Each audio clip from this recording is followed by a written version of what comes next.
Hermanos, esta hermosa mañana que Dios nos da es un día hermoso, un día con todo el esplendor del sol allá afuera.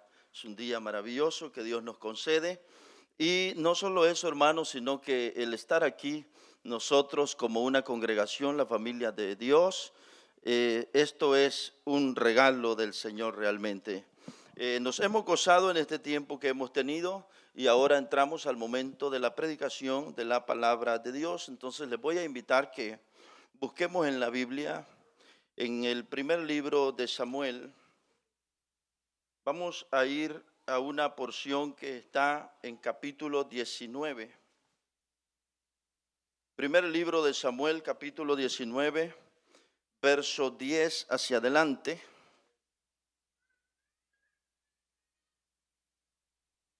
(19:10).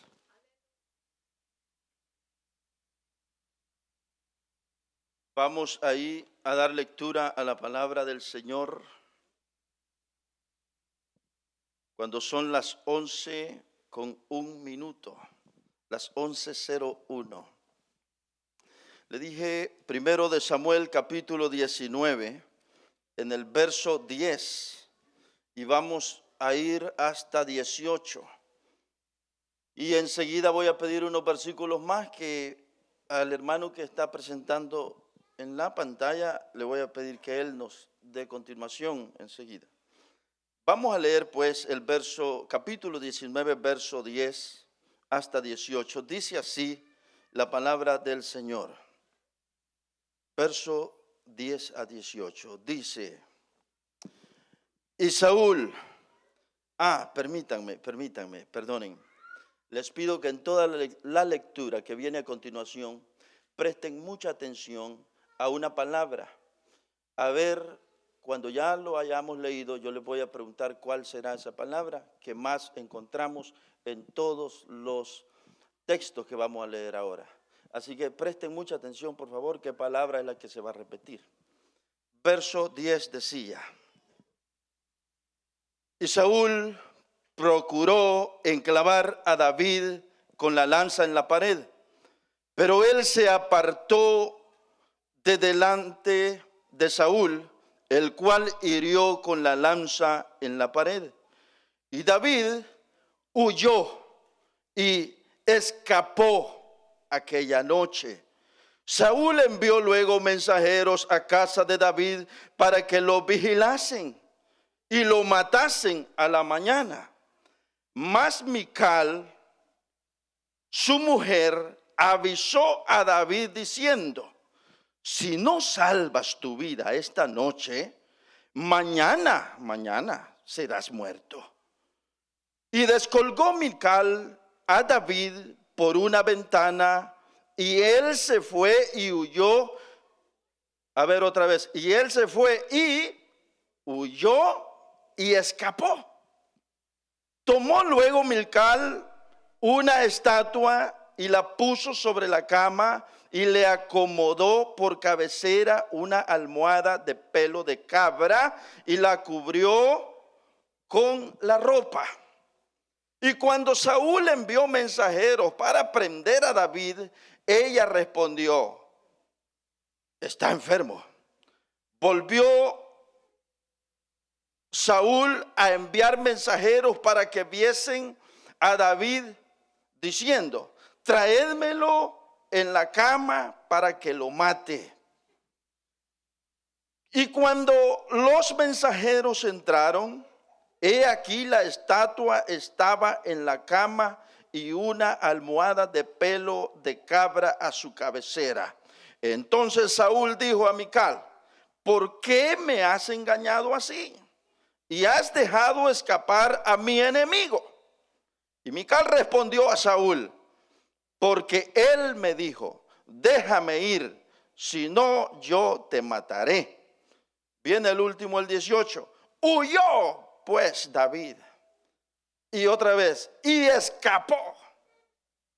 Y vino a Samuel en Ramá y le dijo todo lo que Saúl había hecho con él. Y él y Samuel se fueron y moraron en Naiot. Ahora les voy a pedir que saltemos al capítulo 20, verso 1. Dice el capítulo 20, verso 1. Después David, ¿qué pasó otra vez? Huyó de Naiot en Ramá y vino delante de Jonatán y dijo: ¿qué he hecho yo? ¿Cuál es mi mal? ¿Cuál es mi maldad? ¿O cuál mi pecado contra tu padre Saúl para que busque mi vida? Y la historia sigue. Ahora leámonos el 24, el verso 24, siempre del capítulo 20. Verso 24 dice: David pues se escondió en el campo, y cuando llegó la nueva luna, se sentó el rey a comer pan. Ahora dice de este verso 24, la palabra que quiero que extraigamos es: David pues se escondió. Usted lo viene viendo, huyendo, escapando, escondiendo. Y nos falta una más. El 21, capítulo 21, verso 10. 21:10.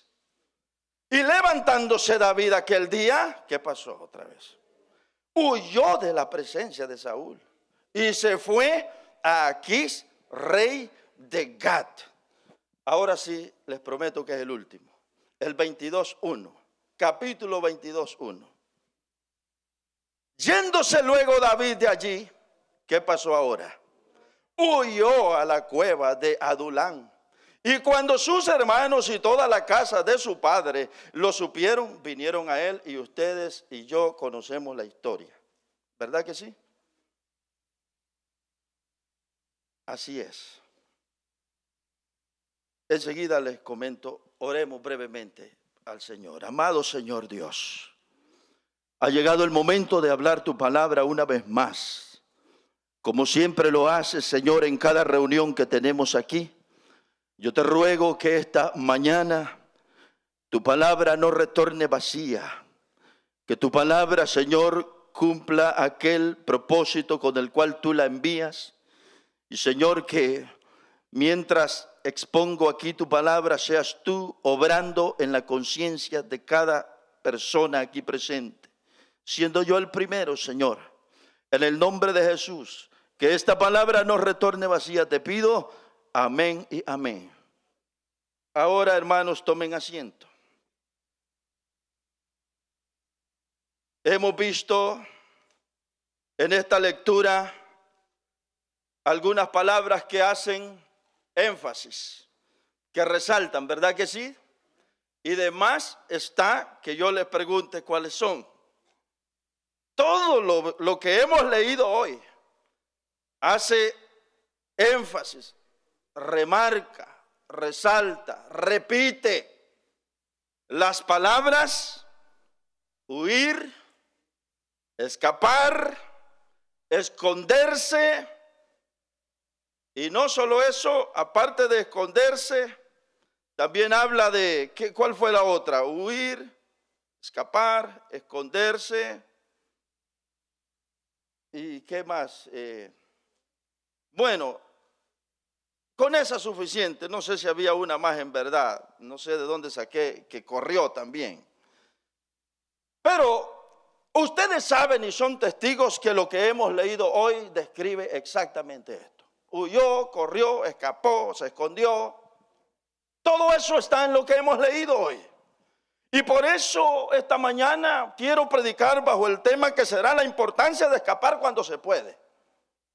La importancia de escapar cuando se puede.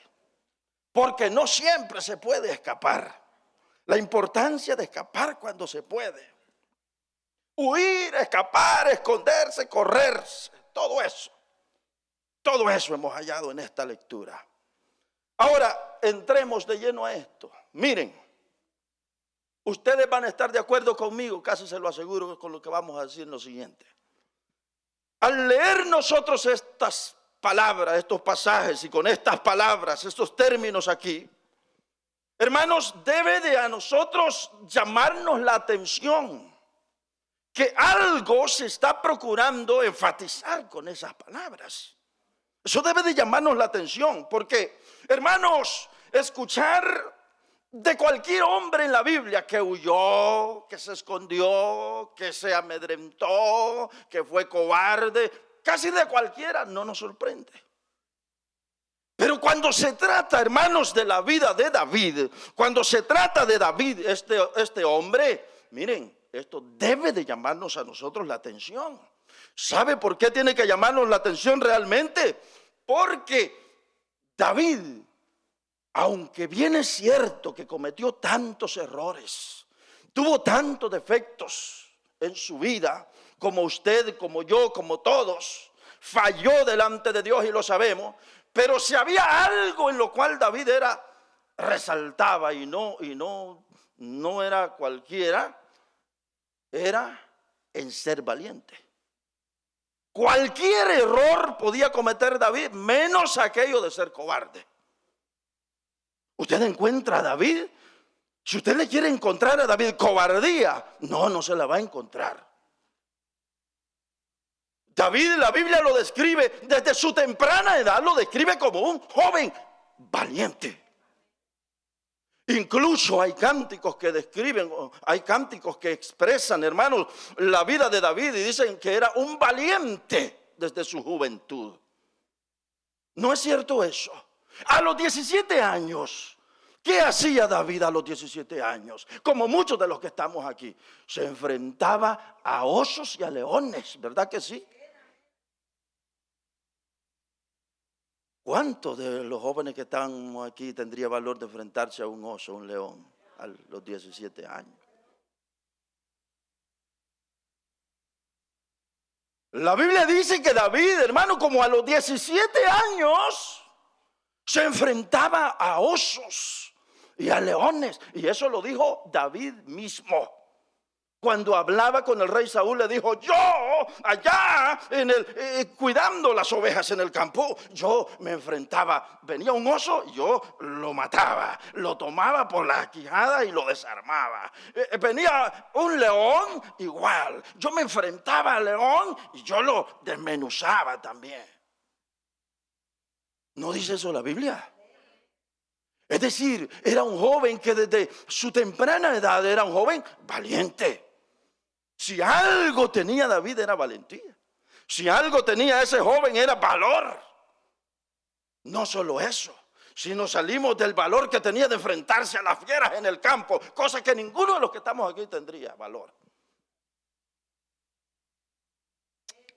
Tendríamos el valor, ninguno de los que estamos aquí, pero David tenía ese valor. Pero si nos salimos de los osos y nos salimos de los leones, ahora nos vamos a ver que David a su temprana edad, siendo un joven, se enfrentó al gran gigante Goliat.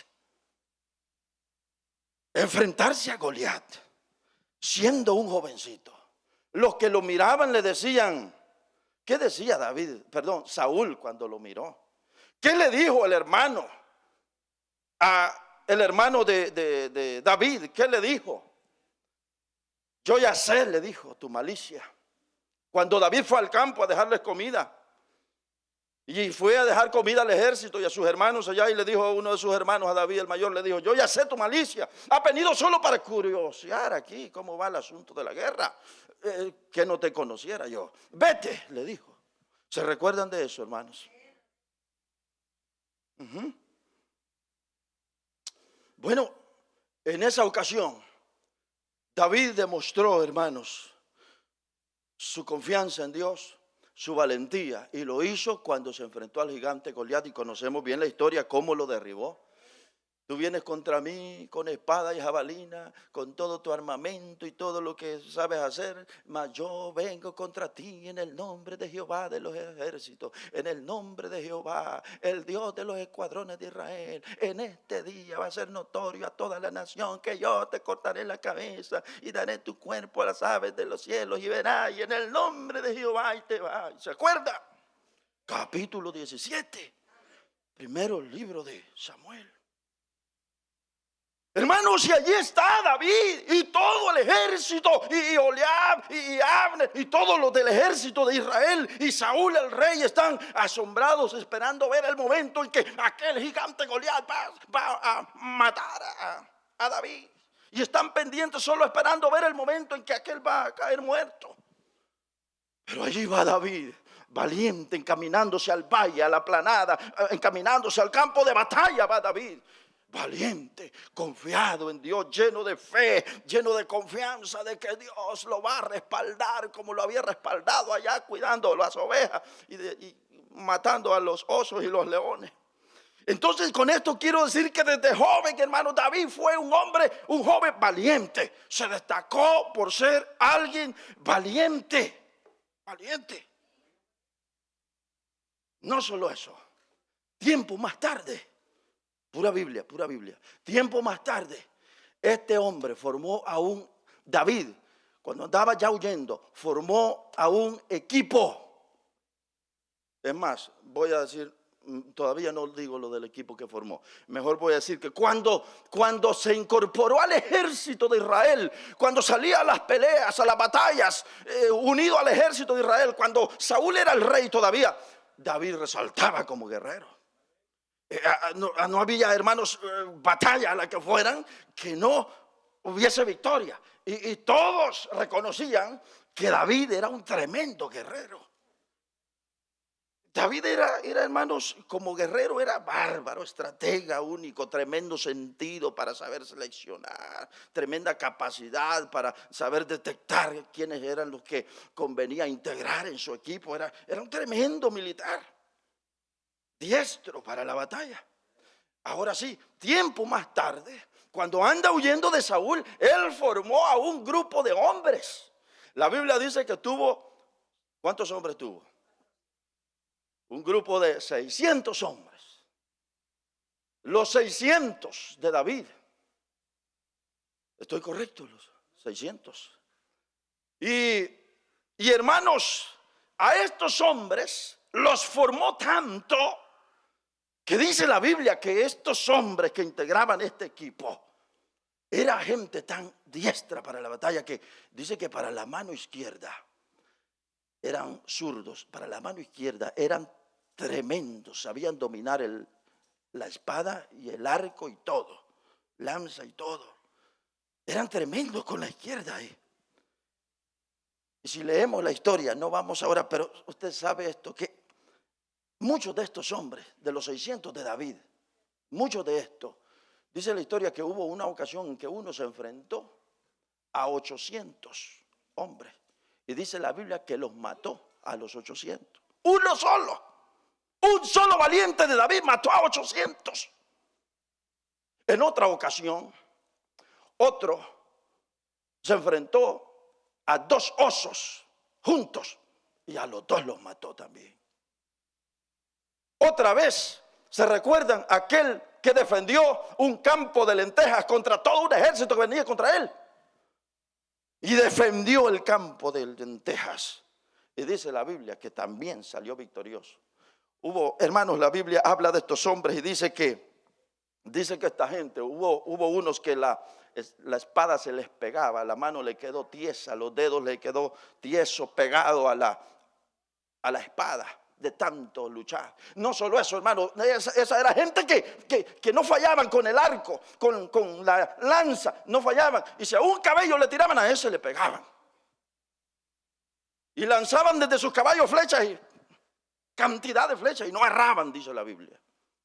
Era una cosa bárbara. Habría que verlo, eso. Bueno, esa era la gente que andaba con David. Esa era la gente que formaba el equipo de David. Si esta era la gente, ¿qué podemos esperar de David como guerrero? ¿Qué podemos esperar de David si este era el que los había formado? Si David era el tremendo guerrero, los había formado esto. ¿Qué podemos esperar de David? Bueno, mire, David era un tremendo guerrero. No, tremendo guerrero. Único, comparado, me imagino yo, con Josué se ha de ver parecido. Hombres, hermano, tremendo. Su ejército, los 600 de David, hacían hazañas, hermanos, cosas sorprendentes, cosas que casi parecían sobrenaturales, casi. Ahora, después de haber dicho esto, uno se pregunta, o pregúntese usted, ¿cómo un hombre de esta talla, cómo un hombre como el que acabamos de describir aquí, con estas cualidades, David, un hombre con estas capacidades, un hombre como el que acabamos de mirar, como un hombre así, hermanos? Ahora el texto que tomamos como base, nosotros lo encontramos huyendo, corriendo, escapando, escondiéndose por todos lados. En el texto que tomamos como base, si lo miramos una vez más, primero de Samuel 19:10. Si usted mira ahí el 19:10 dice, y Saúl procuró enclavar a David con una lanza a la pared, pero él se apartó de delante de Saúl, el cual hirió con la lanza en la pared, y David huyó y escapó aquella noche. Pero quiero mirar el versículo donde dice que lo descolgaron. ¿Cuál será? Dice el verso 11, Milcal, su mujer, avisó a David diciendo, si no salvas tu vida. El verso 13, tomó luego Milcal una estatua y la puso sobre la cama. Me lo salté. ¿Cuál era, hermanos? El 12, y descolgó. ¿Cómo un hombre como David, con esta valentía, acostumbrado a enfrentarse él solo a un gran grupo de hombres, acostumbrado a matar a muchos en una sola batalla? Una vez lo mandó al rey Saúl a Filistea, ¿se acuerdan de eso? Y lo mandó y le dijo, consígueme 100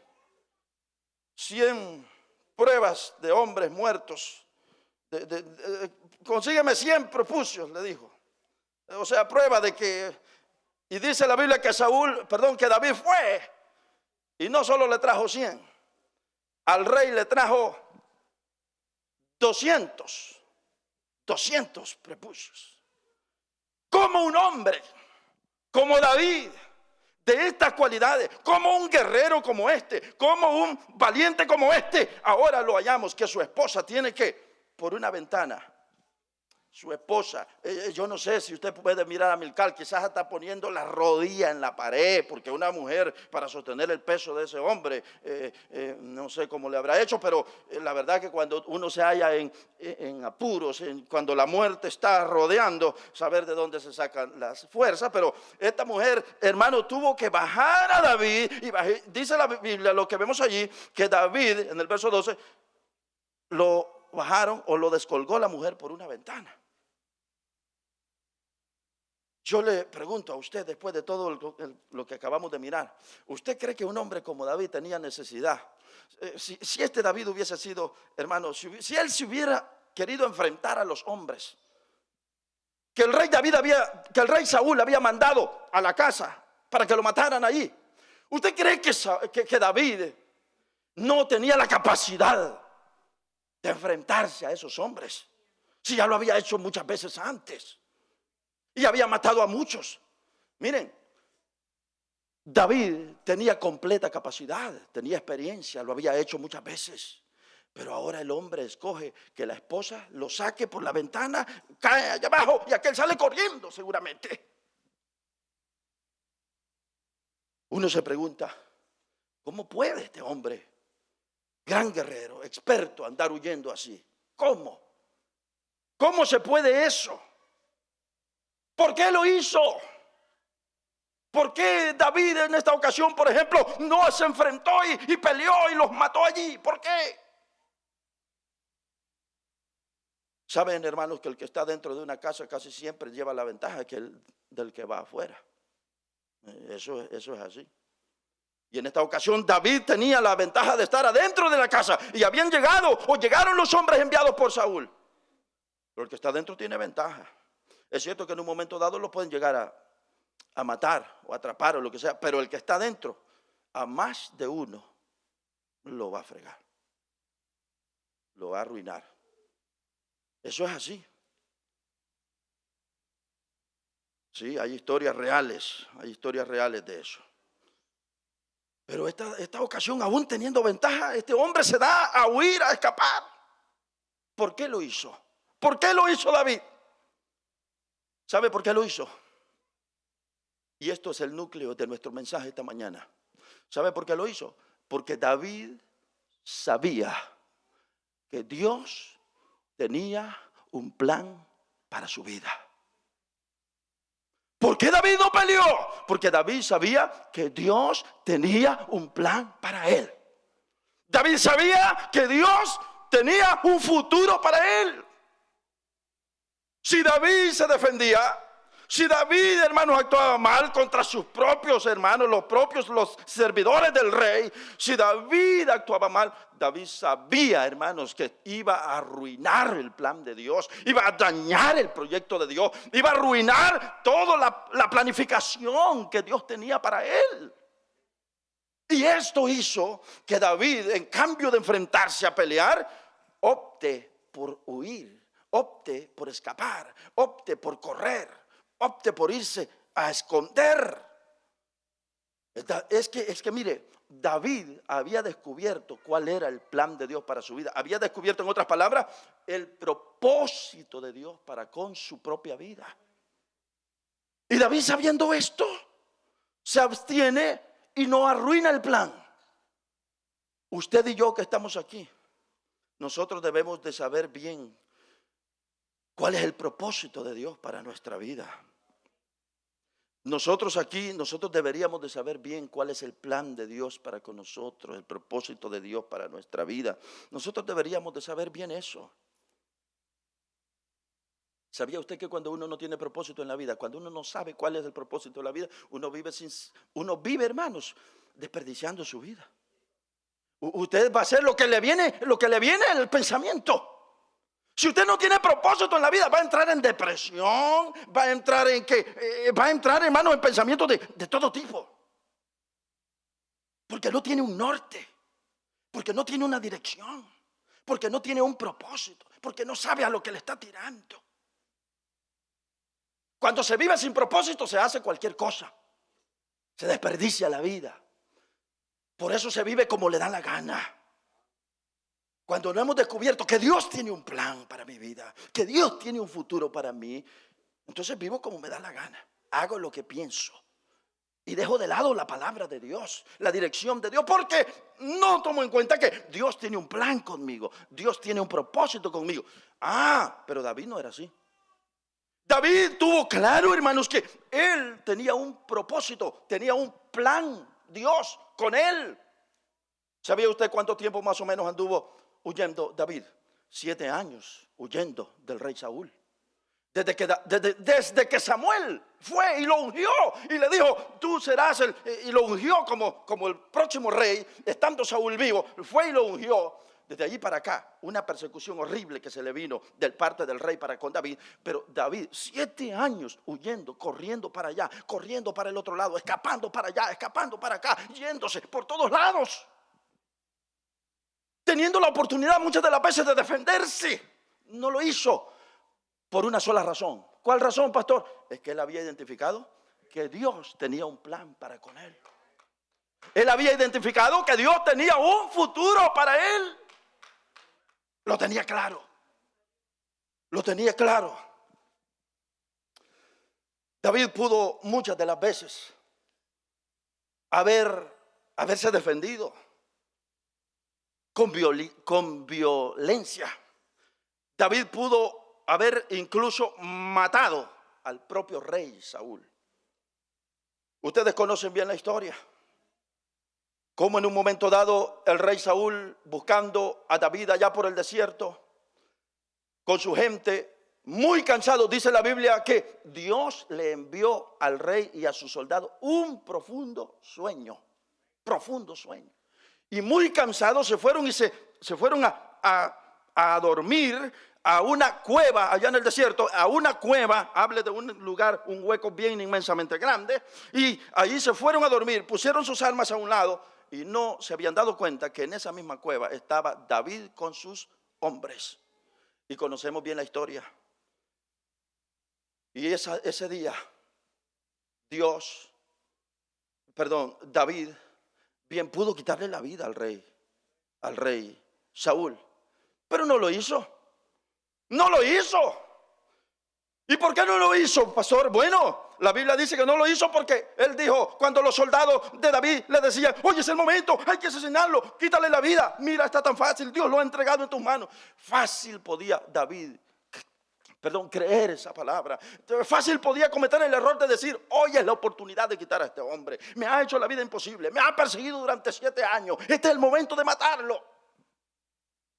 Pero no lo hizo. ¿Por qué no lo hizo? Él termina diciendo, líbreme Jehová, líbreme Dios de tocar al ungido de Jehová. Porque ¿quién tocará al ungido de Jehová? Y será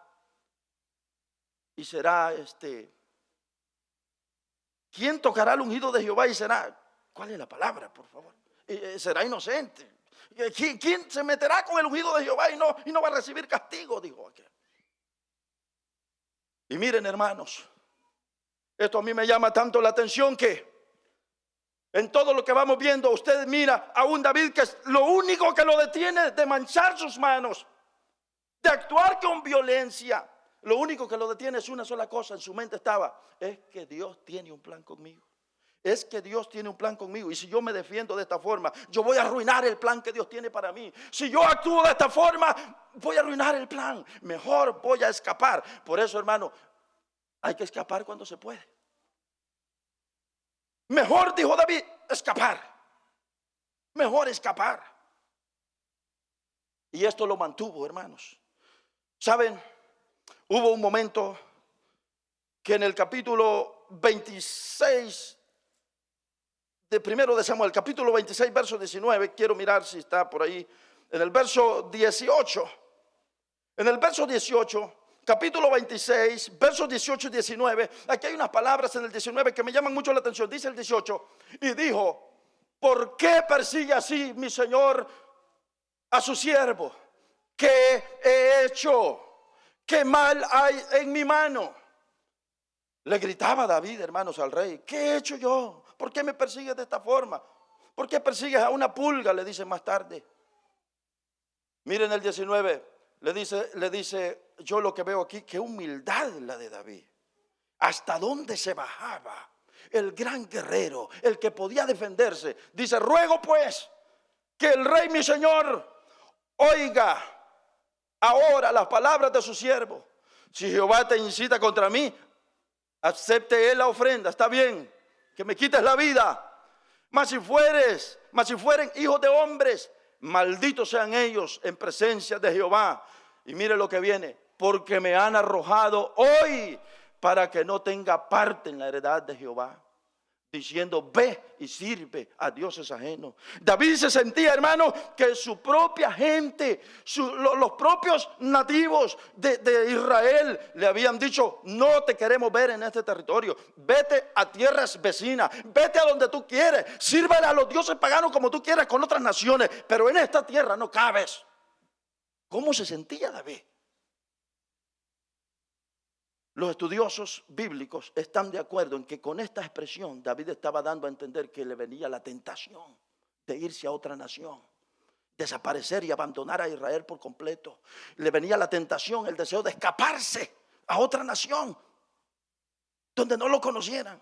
Pero si había alguien que tenía un corazón patriota, era David. Que lo daba todo por su nación, era David.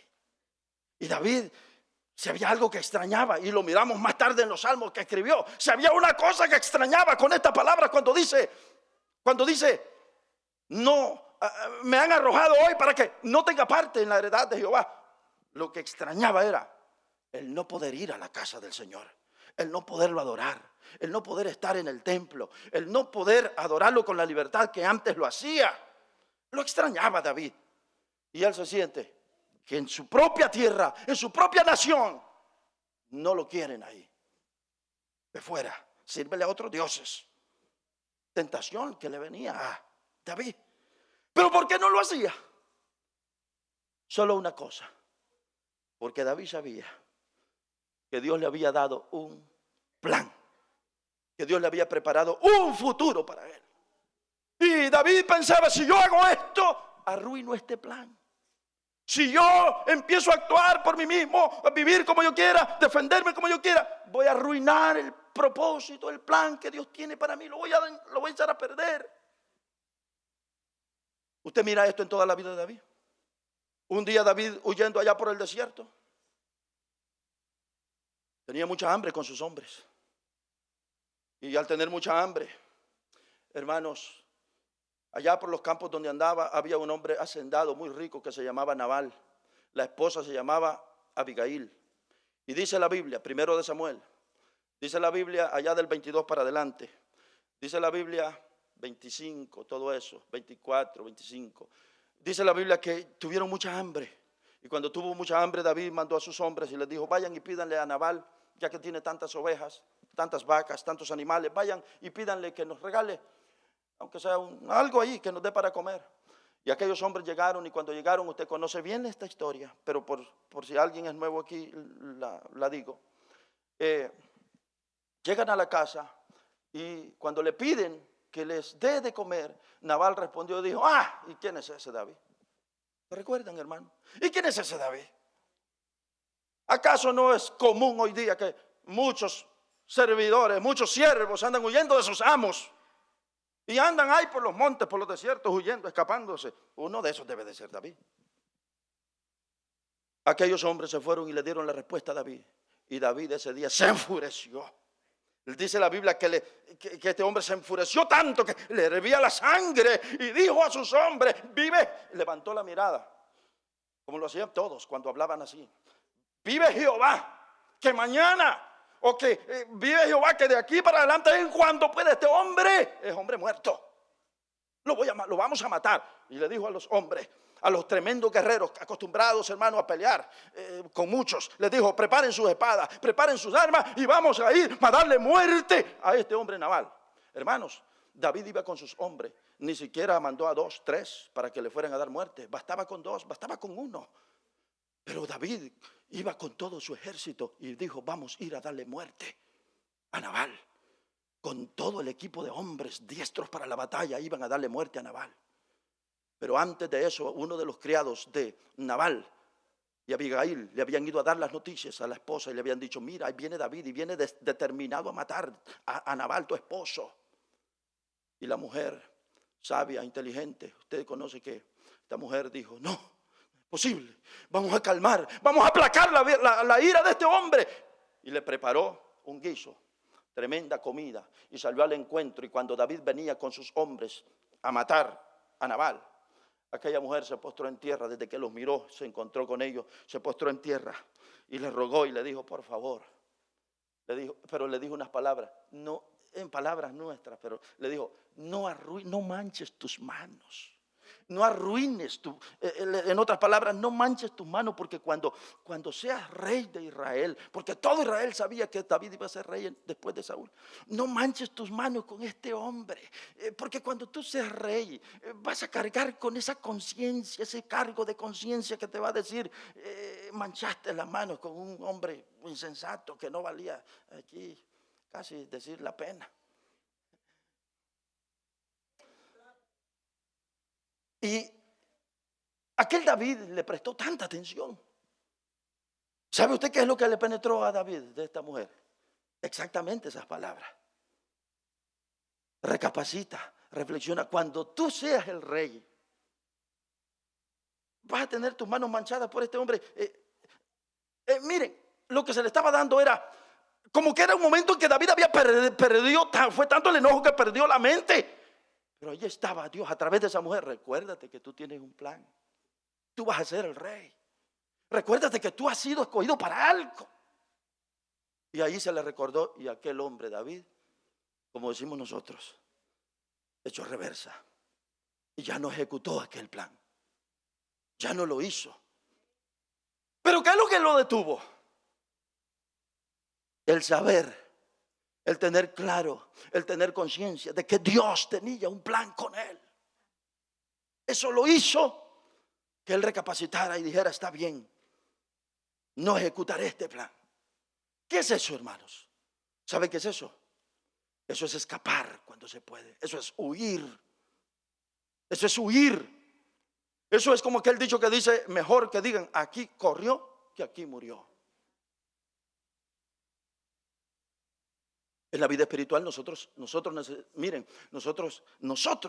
mire, usted y yo Dios tiene planes para nosotros.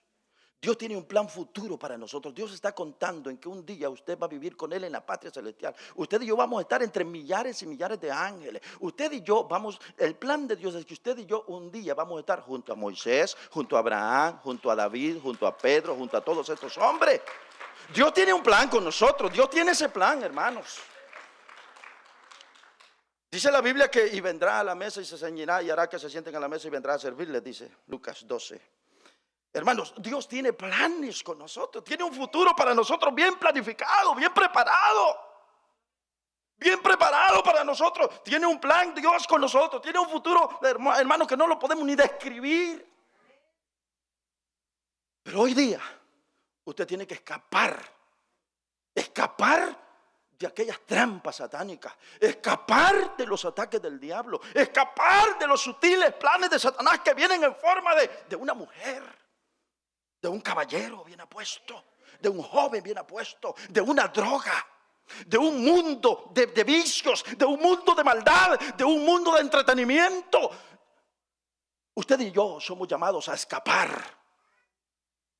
Cuando piensa en refugiarse en las drogas, cuando es tentado a volver a las drogas, cuando es tentado a querer vivir como viven los mundanos sin conocimiento de la palabra de Dios, usted es llamado a escape como David. Huya como David, hay que huir como David.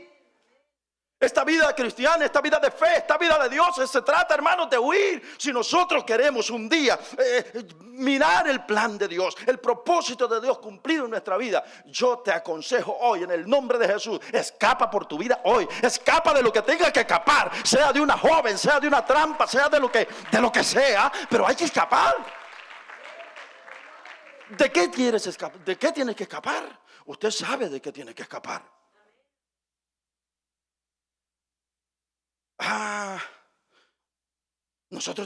Dios tiene un plan para nosotros. Dios tiene un proyecto para nosotros. Y somos llamados a no eche a perder el proyecto de Dios en su vida. Muchos lo echamos a perder de muchas formas. De muchas formas, por una tentación. A David le vino la tentación de vete a otra tierra, vive con gente extraña, cuyo Dios es otro Dios que no conoce a Israel. Él era tentado a esto, pero él recordaba, no, pero es que Dios tiene un plan conmigo, Dios tiene un propósito conmigo, no puedo yo echar a perder el plan de Dios en mi vida. De que tenga que huir, usted lo sabe, hombre. Solo uno sabe de qué tiene que huir, de qué tiene que escapar, si queremos mirar el plan, propósito de Dios cumplido en nuestra vida. Hay un pasaje muy similar a el pasaje de José, Génesis capítulo 39. Qué conocido pasaje.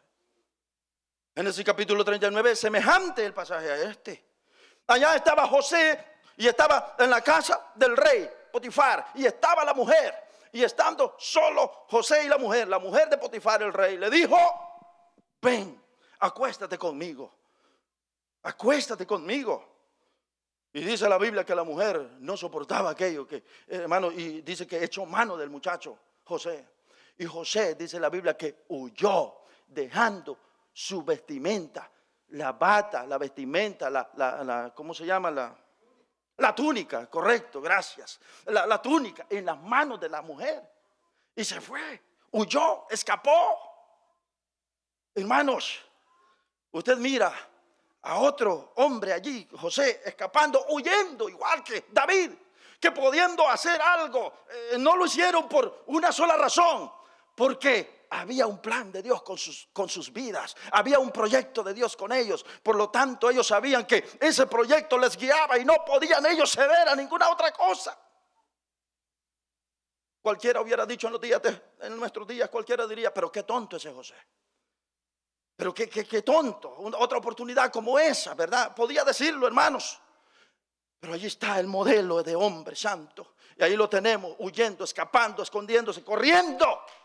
Y aunque esto le costó caro, Porque usted sabe que después de todo esto le vino cárcel. Y uno se pregunta, ¿qué habrá experimentado la mujer de Potifar?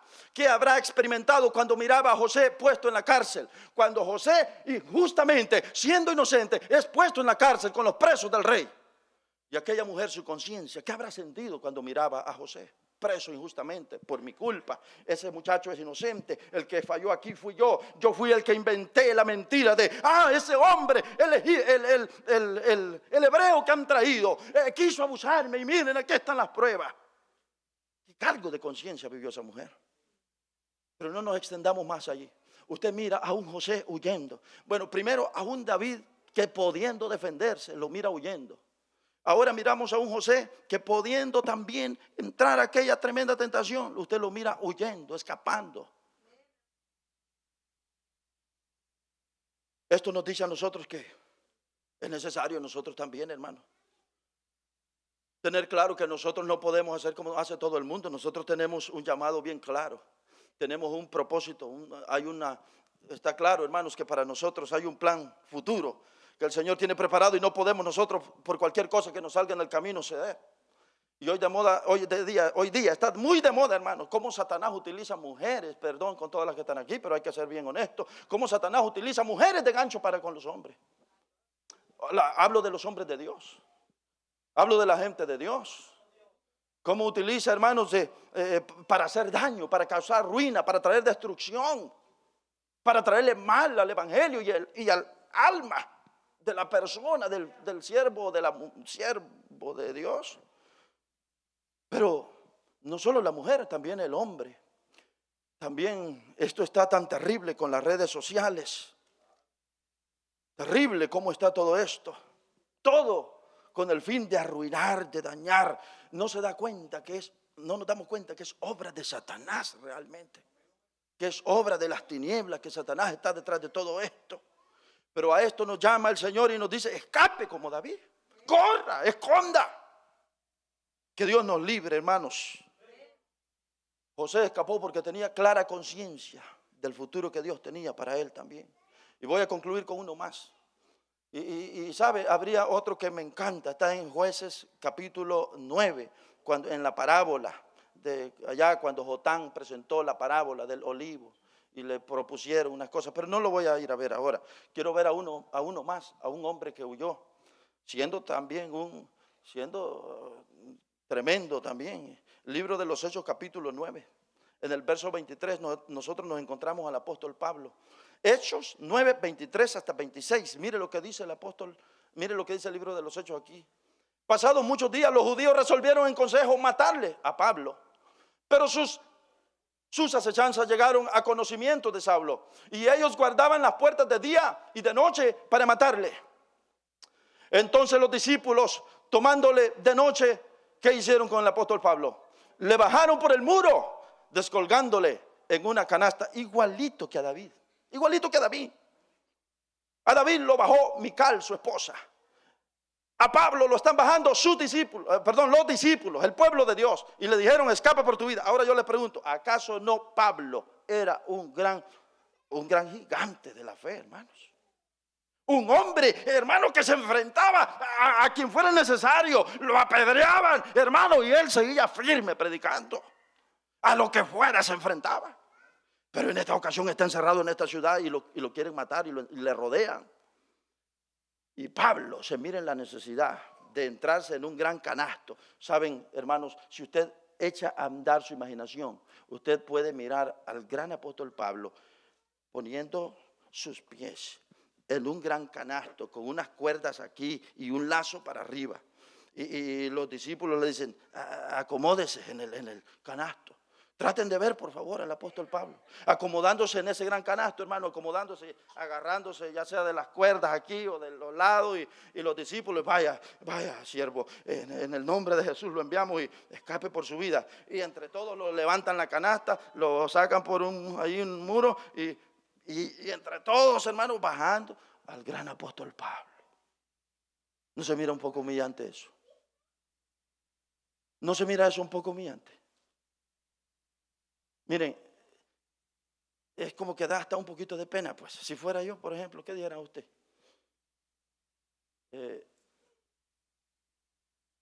Y si hablamos del apóstol Pablo, es como que el gran hombre de Dios, el que había hecho esto, lo otro, ahora lo están bajando, pero lo están bajando con su propio consentimiento, porque él ha pedido, está bien hacer esto. ¿Y por qué Pablo lo escogió hacer así en ese momento? Huir, escapar. ¿Por qué?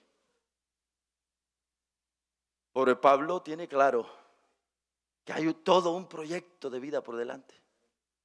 Pablo sabe que él tiene toda una gran misión: difundir el evangelio como misionero en muchas tierras a las cuales no había llegado. Pablo sabe y dice: no es el momento todavía de que me maten. Tengo mucho recorrido por delante. Hay mucho por hacer todavía. Resta mucha obra. Así que bájenme, no importa que digan de mí lo que quieran, pero aquí me escapo. Apenas baja y el hombre sale corriendo de la ciudad. Escapó de los muros de la ciudad. Se fue. ¿De qué nos habla? Escapar, huir, escapar. ¿Por qué Pablo escapa? Igual, porque tiene claro que hay un proyecto de vida por delante. Y más tarde este hombre pudo decir, a Timoteo le decía: huye de las pasiones juveniles. Escapa de esto, escapa de lo otro. Escapa aquí, huye. No te enredes, huye. Si nosotros leemos 1 Timoteo capítulo 6, verso 9 hasta 13. Mire, dice 1 Timoteo 6, 9 al 13. Dice así, mire. 1 Timoteo, si nos lo presenta. 1 Timoteo 6, 9 hasta 13. Porque los que quieren enriquecerse, dice Pablo a Timoteo, caen en tentación y lazo y en muchas codicias necias y dañosas que hunden a los hombres en destrucción y perdición. Porque raíz de todos los males es el amor al dinero, el cual codiciando algunos se extraviaron de la fe y fueron traspasados de muchos dolores. Mas tú, oh hombre de Dios, huye de estas cosas y sigue la justicia. Mire, huye y sigue la justicia, la piedad, la fe, el amor, la paciencia y la mansedumbre. Pelea la buena batalla de la fe, echa mano de la vida eterna, a la cual asimismo fuiste llamado, habiendo hecho la buena profesión delante de muchos testigos. Y el último, te mando delante de Dios que da vida a todas las cosas, y de Jesucristo que dio testimonio de la buena profesión delante de Poncio Pilato. Te mando, mira, y le dice: sigue adelante, Timoteo, no te enredes en estas cosas, huye, escapa. Usted encuentra, hermanos, a tantos hombres como estos y tantos ejemplos más, gente huyendo de los enredos y de cosas de este mundo. ¿De qué tendrá que huir usted? ¿De qué tendré que huir yo? No lo sé. ¿Qué es aquello que ahorita le está queriendo servir de una trampa y que quizás usted se siente atraído? ¿Qué será? No lo sabemos. ¿Qué será? Pero la Biblia manda: huye de estas cosas. Miren, la vida cristiana es de huir.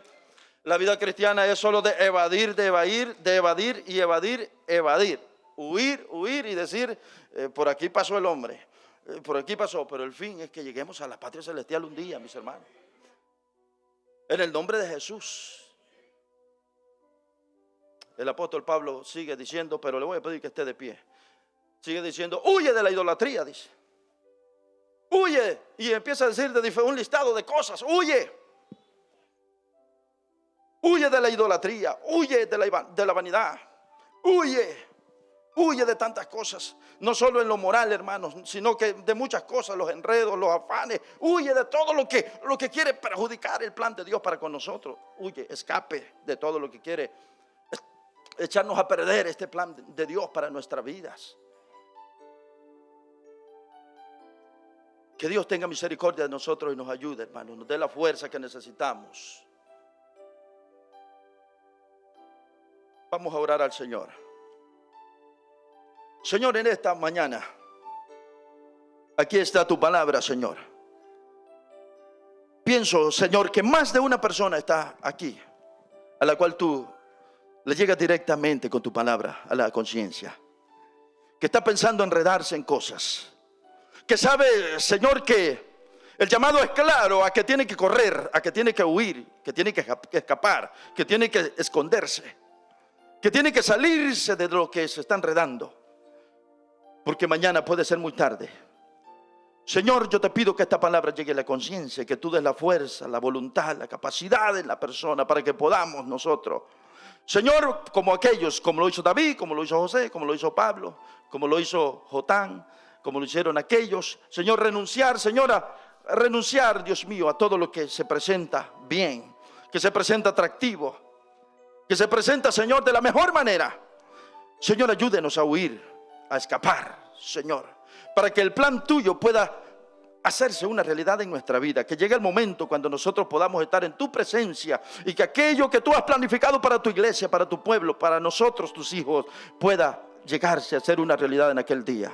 Vivir en la patria celestial junto a ti, Señor, junto a millares y millares de ángeles, sirviéndote, Señor, por toda la eternidad. Ayuda a tu pueblo, Señor, que podamos decirle no a la tentación hoy día, que podamos correr del pecado, que podamos decirle no al pecado, que podamos, Señor, negarnos a nosotros mismos hoy que es tiempo de escapar, Señor. En el nombre de Jesús, que no echemos a perder tu plan, tu proyecto, tu propósito en nuestra vida, por cosas temporales, por un plato de lentejas, por cualquier cosa pasajera. En el nombre de Jesús, Señor, te lo pido. Gracias por tu palabra, Señor. Señor, oramos que tú nos des fuerza, que nos des capacidad, que nos des tu ayuda. Oh, en el santo nombre de Jesús. Esta mañana si ha venido una persona a esta reunión que no ha recibido a Jesús como su Salvador, le invito a que venga a Cristo, solo si lo hay. Si hay una persona en esta mañana que nunca antes ha recibido a Jesús, venga a Cristo, le invitamos. Si quisiera reconciliarse con Cristo, si nunca antes lo ha recibido, esta es una mañana en que usted puede recibir a Jesús como su Salvador. Si lo hubiese, oramos por usted y será una bendición el que usted se reconcilie con el Señor en esta mañana. Si lo hay, es una buena oportunidad. No se debería de ir sin Jesús de esta reunión. No deberíamos de ir nadie de esta reunión sin reconciliarse con el Señor. Pero si no lo hay, que el Señor nos conceda siempre la oportunidad. En nombre de Jesús hemos orado, hemos predicado. Amén y amén. Tomen asiento.